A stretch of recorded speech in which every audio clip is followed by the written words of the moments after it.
Bon, ça y est, j'ai enfin pu mettre la main sur le Honor Magic V3. Et pour ce faire, je me suis tout simplement déplacé à l'IFA pour pouvoir essayer le téléphone et avoir mes premières impressions sur le produit. Bonjour à tous et bienvenue sur cette nouvelle vidéo. Comme tu l'as compris, ici, c'est mon premier retour sur le Honor Magic V3. Allez, c'est parti.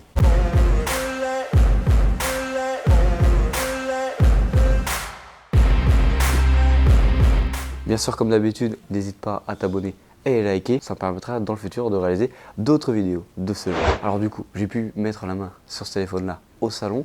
J'ai bien discuté avec les personnes d'Honor sur le salon qui étaient très gentilles et qui m'ont laissé prendre le téléphone. Donc ne t'inquiète pas, c'est pas une vidéo sponsorisée, je peux dire tout ce que je veux. Mais bon, c'est un peu embêtant quand même de se déplacer aussi loin pour pouvoir tester un téléphone. Donc Honor, au passage, si vous voyez cette vidéo-là, j'aurais bien été content de l'avoir pour le tester bien plus longtemps. Et en plus, vu que je viens de sortir de l'IFA, j'ai vraiment un avis à chaud sur le produit. Alors déjà, niveau design, on va en parler. On est sur un produit qui est vraiment très fini.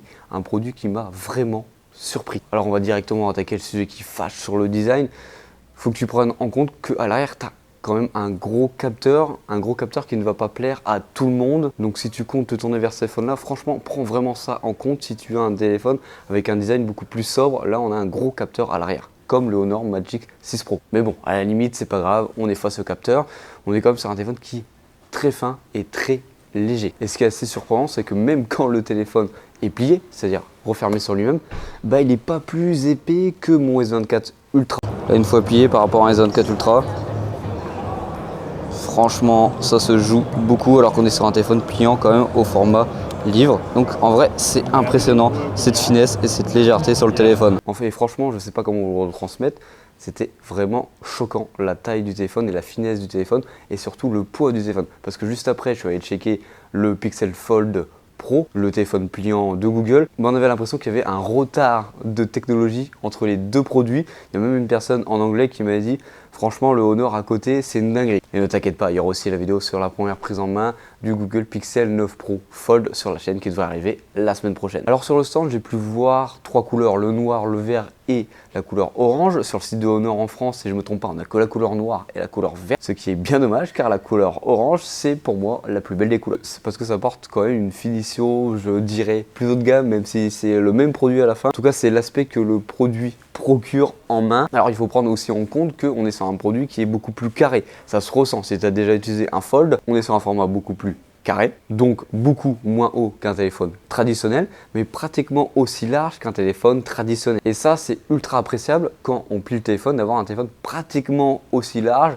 qu'un S24 Ultra par exemple. Parce que du coup, je suis allé checker le Fold en même temps, bah, je me suis dit, oh, c'est bien dommage quand même, à côté du Honor Magic V3. Ah aussi, il faut prendre en compte que quand on ouvre le téléphone, on a quand même des grosses bordures sur le grand écran, en tout cas tout autour du grand écran principal du téléphone. On n'est pas sur des bordures aussi fine qu'un Z Fold, ça faut bien le prendre en compte. Et surtout que le téléphone apparemment est très résistant. J'ai discuté longuement avec une personne, il m'a dit le téléphone est ultra résistant et en plus, truc de fou, c'est qu'il me l'a jeté devant moi, je te laisse voir les vidéos. Et oui, tu l'as bien entendu, il s'est permis de jeter le Honor Magic V3 devant moi. Alors j'imagine pas s'il se serait cassé, il se serait fait virer tout de suite du stand. Ok. One more please. Ready? Yeah. Franchement, la résistance, impressionnant. Alors au niveau des fonctionnalités IA, il y en a quelques-unes, mais surtout la fonctionnalité qui m'a été présentée et qui a surtout été très utile pour discuter avec la personne, c'est la traduction instantanée avec l'écran externe ou sans l'écran externe. Je te laisse voir le rush parce qu'en vrai c'est très impressionnant et ça marche plutôt bien. Il pèse combien le téléphone ?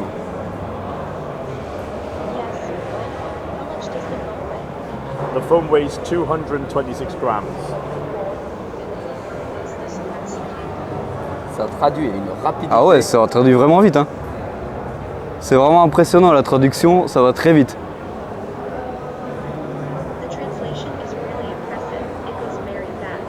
Yeah. Also,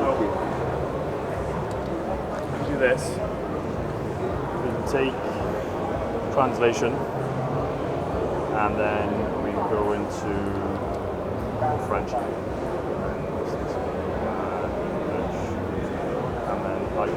Sorry, this other way around. Oh, ok, avec l'écran externe. So then, if I do this. Ok. Alors si je fais ça. Mets-toi devant, toi devant. Are you enjoying the experience so far? Oui, j'apprécie l'expérience et c'est ultra rapide. Yes,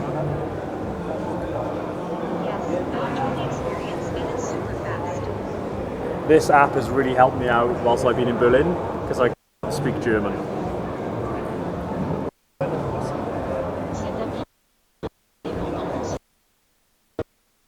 Alors là, petite réaction à chaud, c'est le cas de le dire. Le téléphone il chauffe un petit peu, rien que pour l'envoi de quelques produits. Donc j'espère que c'est pas trop le cas quand on joue ou quand on fait des multitâches parce que ce serait vraiment chaud si le téléphone chauffe réellement tout le temps. Là c'est la partie droite qui chauffe du téléphone. Là on dirait pas comme ça mais je suis en train d'essayer de m'envoyer en scred les photos en Swiss Transfer sur mon téléphone pour que vous puissiez les avoir en vidéo. Mais on est vraiment sur un format beaucoup plus carré, beaucoup plus compact, mais moins haut, comme tu as pu le voir, qu'un S24 Ultra par exemple, même si on a un format qui se rapproche de celui-ci en largeur. Donc c'est beaucoup plus appréciable qu'un Z Fold, je trouve. Alors maintenant on va parler des photos. Oui, j'ai réussi à prendre des photos, j'ai réussi à gratter quelques photos avec de l'internet. Je vais venir te les proposer en direct. Au niveau de la vidéo externe, en vrai c'est très correct. Quand on utilise le zoom x4, c'est encore très bon pour un téléphone pliant comme celui-ci. Parce qu'entre le zoom x1 et le zoom x4, on va dire ça comme ça, c'est un peu flou. Mais dès qu'on passe au zoom x4, ça devient net. Je te laisse observer la vidéo tout de suite. Là on est parti avec les caméras externes. 4K 60 images par seconde. Moi je vois au rendu qu'il a du mal à gérer les lights du salon. C'est vrai, regarde, suffit que tu regardes, ça clignote. Oui. Même sur les écrans, bon c'est normal sur les écrans, mais ici c'est beaucoup plus marqué sur les lights. Ouais. On va essayer de faire un petit zoom en vidéo. x4 maintenant, on voit le x4. Alors après on a la vidéo selfie. On était avec la caméra externe avec le grand écran ouvert. Bon, on le connaît, c'est un capteur de téléphone pliant. C'est pas au rendez-vous, c'est pas fou, mais ça fait le taf. Je te laisse observer cela. Là, petit test avec la caméra selfie quand on a ouvert le téléphone. Tu me diras ce que t'en penses. Pour l'instant, résultat, c'est pas foufou quand même pour une caméra selfie. Bon, après, sur un téléphone pliant, je pense que c'est quand même mieux que le Z Fold. On avait un grand angle, c'est trop bien. Alors maintenant je vais te parler de la photo, mon premier avis dessus, bah déjà c'est très propre avec le capteur principal, c'est même très bon. Alors petite remarque, de ce que j'ai pu voir, il y a un petit peu de mal avec les personnes ou les objets en mouvement, mais ça arrive souvent quand on est en zoom x3 que les objets en mouvement ils soient pas nets. Sur les photos en mode portrait, franchement ça détourne très bien, la personne est très bien mise en valeur, que ce soit en zoom x1 ou en zoom x3. Et après comme d'habitude la partie selfie elle est là mais sans être là. Mais bon, avec ce genre de téléphone, tu prends des selfies avec les caméras externes. Moi avant de finir sur cette vidéo, je vais te parler très rapidement de l'interface de ce produit.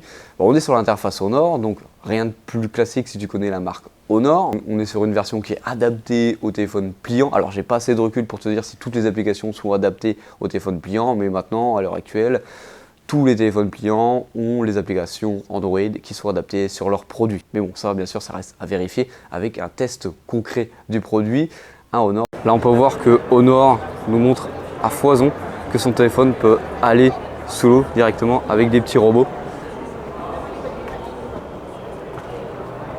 Et ça, je trouve que c'est hyper important d'avoir un téléphone qui va sous l'eau, surtout pliant. Et puis ici, petit aparté dans la vidéo, tu as tous leurs trophées qui sont fièrement affichés pour tout ce qui est intelligence artificielle et produits qui ont été publiés juste ici. Bon, on arrive sur la conclusion de cette vidéo. Franchement, un produit qui m'a vraiment surpris. Parce que les seuls retours qu'on a sur internet, c'est soit des articles sponsorisés ou des vidéos sponsorisées. Donc j'avais un petit peu un a priori parce que si on écoute ces vidéos, tout est bon sur le produit. Mais en vrai, dans son ensemble, on est sur un bon produit, on va pas se mentir, ça c'est vrai. Et en vrai, ce produit-là me redonne envie d'avoir un téléphone pliant au format livre, car j'avais été lassé des Z Fold, car il n'y a concrètement aucune évolution depuis le Z Fold 4. Et surtout que ce format-là est beaucoup plus adapté, je trouve, qu'un Z Fold ou même du Google Pixel Fold qui a été présenté très récemment. Bon allez, seul bémol, c'est qu'il manque l'intelligence artificielle de Google et de Samsung qui fait concrètement tout dans les produits de Samsung et de Google. C'est vrai qu'on a de l'IA, mais on aurait aimé que ce soit un petit peu poussé et surtout que ça réponde aux concurrents directs. Pour ma part, ce téléphone a un gros potentiel pour le futur de la marque, franchement avec leur prochain produit, même si là c'est déjà un très bon produit si tu vas aller l'acheter, je trouve pour l'instant. Honor, je trouve qu'ils tapent vraiment très fort et qui vont faire très mal si les gens commencent à adopter le nom Honor tout simplement parce que leurs produits sont très bon je trouve. Franchement, je veux bien avoir votre avis en commentaire sur le sujet. Je serais très heureux de débattre avec vous et de répondre à vos questions si vous en avez et si j'ai la réponse tout simplement sur le produit. Comme d'habitude, c'était Hugo sur chez Gigatop. Allez, bisous.